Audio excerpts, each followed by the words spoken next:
ভালো আছেন? আসসালামু আলাইকুম। ভালো আছেন ভাইয়া? এই তো আলহামদুলিল্লাহ। আচ্ছা ই করেন তো ভাইয়ের নাম্বারটা আমার কাছে ফোন দিয়েন। আপনার নাম্বারটা গেছে না? ফোন তো লাগবে, কানেক্ট করা লাগবে না? আমি আপনার আমার নাম্বারটা ওনার কাছে দিয়ে রাখেন। যদি ফোনটা বন্ধ হয়ে যায় কথা বলবেন কেমনে রাস্তাঘাটে? ওরটা আগে বন্ধ হয়ে গেছে। আরে ভাই রে, তার সমস্যা। আচ্ছা একটা কাজ করেন, ই করেন এই যে এটা সিএনজি নেন, অটো নেন, একটা কদমতলি। এই কদমতলি যাবা?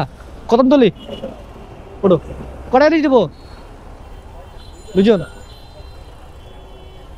আমি অনুরোধ করব আজকের এই পুরো ভিডিওটা মন দিয়ে দেখবেন, আশা করি আপনার হৃদয় গিয়ে লাগবে। আর যদি ভালো লাগে, যদি মনে হয় এই ধরনের বাস্তবতা আরও অনেকের জানা দরকার, তাহলে অবশ্যই আমার ইউটিউব চ্যানেলটা সাবস্ক্রাইব করবেন। আর যারা ফেসবুক পেজ থেকে দেখছেন প্লিজ পেজটা ফলো দিয়ে রাখবেন। চলুন তাহলে শুরু করি আজকের এই বাস্তব ভরা ও আবেগ ভরা গল্প দিয়ে। আজকে আমি আপনাদের শোনাবো একটা স্বপ্ন পূরণ না হওয়ার গল্প। সবসময় তো আপনারা দেখেন আমার প্রিয় সাবস্ক্রাইবার ভাইয়েরা হাসি মুখে বাইক নিয়ে বাড়ি ফিরে যান, একটা স্বপ্ন পূরণ হয়, একটা ইচ্ছা বাস্তব হয়। কিন্তু সব দিন তো এরকম যায় না। জীবন সবসময় আমাদের ইচ্ছা মতো চলে না। আজকের ভিডিওটা তারই প্রমাণ। ভাই, মানুষ আমার কাছে আসে অনেক স্বপ্ন নিয়ে। আমি চেষ্টা করি সেই স্বপ্নটা হাতে তুলে দিতে, কিন্তু সবসময় তো আমি পারি না। পারলেও কখনো কন্ডিশন ঠিক থাকে না, কখনো বাজেট মেলে না, কখনো আবার সময়টাই হয়ে যায় আমাদের প্রতিকূল। আজকে আমাদের কাছে বাজেট ছিল, সময় ছিল, তারপরেও বাইকটা নিতে পারলাম না। কেন পারলাম না? কি ঘটলো? এই প্রশ্নগুলোর উত্তর আপনি পাবেন আজকের এই ভিডিওতে। ভাই, এই ভিডিওটা আমি আপনাদের উদ্দেশ্যে করেছি, কারণ আপনারাও তো অনেকেই এমন পরিস্থিতির মধ্য দিয়ে পড়েছেন বা পড়তে পারেন। আমার এই অভিজ্ঞতা আপনাদের কাছে শেয়ার না করে পারলাম না, কারণ এই গল্প শুধু একটা বাইক না কেনার গল্প না, এটা একজন মানুষের চেষ্টার, অপেক্ষার এবং না পাওয়ার গল্প। আজকে যারা আমার কাছে বাইক কিনতে এসেছে তারা মূলত ছাত্র, স্টুডেন্ট। ওনারা যে বাইকটা কিনতে চাচ্ছিলেন সেটা হলো সুজুকি জিক্সার এফআই এবিএস। দারুণ একটা বাইক। বাজেট রেখেছে প্রায় 2,20,000 থেকে 2,25,000 টাকার মধ্যে। ওনাদের সাথে আমার 10 থেকে 12 দিন আগেই কথা হয়েছিল, কিন্তু তখন সময় মিলছিল না। অবশেষে আজকে সময় হলো। কিন্তু একটা বিষয় আমাকে থমকে দিল। আমি জিজ্ঞেস করলাম, ভাই আপনার পরিবার জানে আপনি এত টাকা নিয়ে বাইক কিনতে এসেছেন? ওনারা বলল, না ভাই, কেউ জানে না। এই উত্তরটা শোনার পর আমি সত্যি কিছুটা চিন্তিত হয়ে পড়লাম। আমি বললাম, ভাই, পরিবারের কারোর সঙ্গে কথা বলেন, শেয়ার করেন ব্যাপারটা, কারণ এত টাকা নিয়ে রাস্তায় বের হওয়াটা একটা রিস্ক, আর বাইক কেনা এটা একটা বড় ডিসিশন। যাই হোক, আমরা আজকে যে বাইকটা দেখতে যাচ্ছি সেটা কেরানীগঞ্জ থেকে আরও প্রায় 20 কিলোমিটার ভেতরে একটা গ্রাম অঞ্চলে। সাধারণত আমি ঢাকার বাইরে থেকে বাইক দেখতে যাই না। ভাইরা আমাকে বলছিল জায়গাটা কাছাকাছি, কিন্তু বাস্তবে যখন যাই দেখি জায়গাটা অনেক দূরে ও ভেতরে।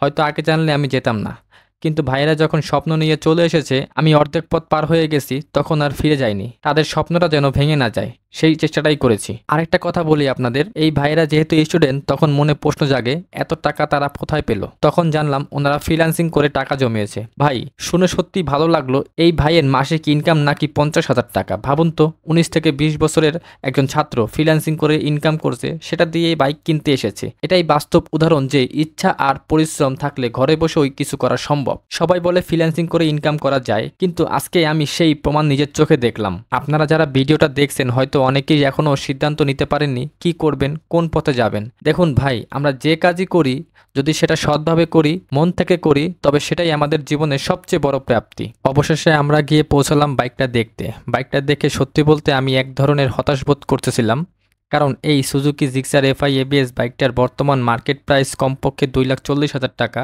আর ভাই যিনি আমাকে দিচ্ছেন তিনি বলছেন 24 মডেলের বাইক 2,20,000-ই দিয়ে দিবেন, মানে একবারে 20,000 টাকার গ্যাপ। আপনারা তো বুঝতেই পারছেন এই গ্যাপটা সাধারণ নয়। আমি তখনই ভাইকে সরাসরি বলছিলাম, ভাই এমন হলে কিছু একটা তো গন্ডগোল থাকতেই পারে। কিন্তু আমার সাথে যে সাবস্ক্রাইবার ভাই ছিল উনি বারবার বলছিলেন, না ভাই, গাড়িটা একদম টপ কন্ডিশনে আছে। ওনার কথা শুনে বিশ্বাস রেখেই আজ বাইকটা দেখতে এলাম। বাইকের কন্ডিশন মোটামুটি হলেও আসল ঝামেলা বাদে কাগজপত্র নিয়ে। উনি সরাসরি বললেন এই মুহূর্তে ফাইল ট্রান্সফার করে দিতে পারবো না, কারণ গাড়িটা ওয়ান টেস্ট গাড়ি। আমি বারবার চেষ্টা করছিলাম ওনার কাছ থেকে ক্লিয়ার ইনফরমেশন নিতে, কিন্তু ভাই একটা জিনিস বুঝলাম, উনি নিজেই হয়তো কাগজপত্রের ব্যাপারে পুরো ক্লিয়ার না, কিংবা ক্লিয়ার করতে চাইছিলেন না। আমাদের এই নিয়ে প্রায় 1.5 ঘন্টার মতো সময় চলে যায়। তারপর শুরু হয় আরেক কাণ্ড। ভাই যিনি বাইকটা বিক্রি করছেন এক কথায় জোর করে ধরিয়ে দেওয়ার মতো অবস্থা। একবার বলছেন নিয়ে যান, আবার বলছেন না হলে অন্তত অ্যাডভান্স করে যান। আমি পুরোপুরি বুঝে গেছি এখানে কিছু একটা ঠিক নেই। এদিকে সন্ধ্যা নেমে গেছে, চারপাশে পরিবেশটাও কিছুটা অস্বস্তিকর। তাই আমি সাথে থাকা 2 জন ভাইকে বুঝিয়ে কোনো ঝুঁকি না নিয়ে এখান থেকে বের হয়ে আসি।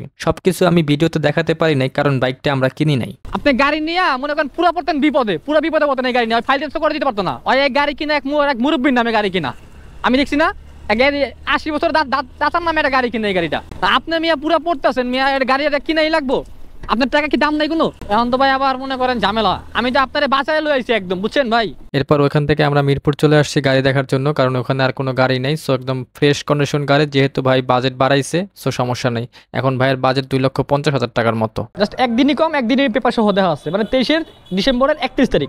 যে বাইকটা আমরা দেখতেছিলাম সেই বাইকটা ছিল 2023 সালের ডিসেম্বর মাসের 31 তারিখে কেনা, মানে বাইকটা একদম নতুন, শুধু 24 সালের কাগজ নেই। কিন্তু ভাইয়ের চাওয়া ছিল 24 সালের গাড়ি, আর তাই একদিনের জন্য এই গাড়িটা নিল না। আমার কাছে দামটা ঠিক মনে হয়েছে, কন্ডিশনও ভালো ছিল, তারপরও ওনার চাওয়াটা বুঝতে পেরেছি। কারণ অনেক সময় বাইক কেনাটা দরদামের ব্যাপার না, এটা একটা মনের শান্তি।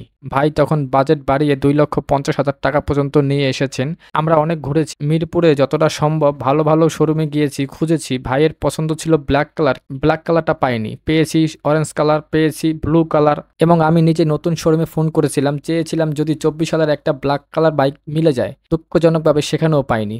দুপুর 12টা থেকে বেরিয়ে কখন যে রাত 10টা বেজে গেছে বুঝতেই পারিনি। একবার ভাবুন, একটা বাইক কিনতে সারাদিন ঘুরলাম, চেষ্টা করলাম, বাজেট বাড়ালাম, শোরুমে ফোন দিলাম, তারপরে যদি সেই বাইকটা না পাওয়া যায় তখন কেমন লাগে? মনে হচ্ছিল আমি নিজেই ব্যর্থ। ভাগ্য বলতে যা বোঝায়, আজ আমরা সেটা হেরে গেছি। টাকা ছিল, সময় ছিল, তারপরও আমরা গাড়িটা পেলাম না। এই কষ্ট নিয়ে শেষ করলাম আজকের দিনটা। আশা করি এই বাস্তব অভিজ্ঞতা আপনাদের কিছু না কিছু শিক্ষা দেবে, অনুভব করাবে। ভাই সবসময় বাইক কেনার গল্পে হাসি থাকে, সাফল্য থাকে, কিন্তু আজকের গল্পটা ছিল বাস্তবতা আর নিরাশার। ভিডিওটা যদি আপনাদের মন ছুঁয়ে যায়, ভালো লেগে থাকে, কিছু শিখতে পারেন, তাহলে একটা লাইক দিন, কমেন্টে মতামত জানান, আর সাবস্ক্রাইব করতে ভুলবেন না। আর যারা ফেসবুক থেকে দেখছেন প্লিজ পেজটা ফলো করে রাখুন, কারণ আমি প্রতিদিন চেষ্টা করি আপনাদের বাস্তব অভিজ্ঞতা পৌঁছে দিতে। চলুন, দেখা হবে আরেকটা নতুন গল্পে, নতুন আশায়। আজকের মতো এখানেই বিদায় নিচ্ছি, দেখা হবে নতুন কোনো ভিডিওতে। সে পর্যন্ত ভালো থাকবেন, সুস্থ থাকবেন, আমার জন্য দোয়া করবেন, আমি যেন আরো নতুন নতুন ভিডিও আপনাদের মাঝে উপহার দিতে পারি। আল্লাহ হাফেজ, আসসালামু আলাইকুম।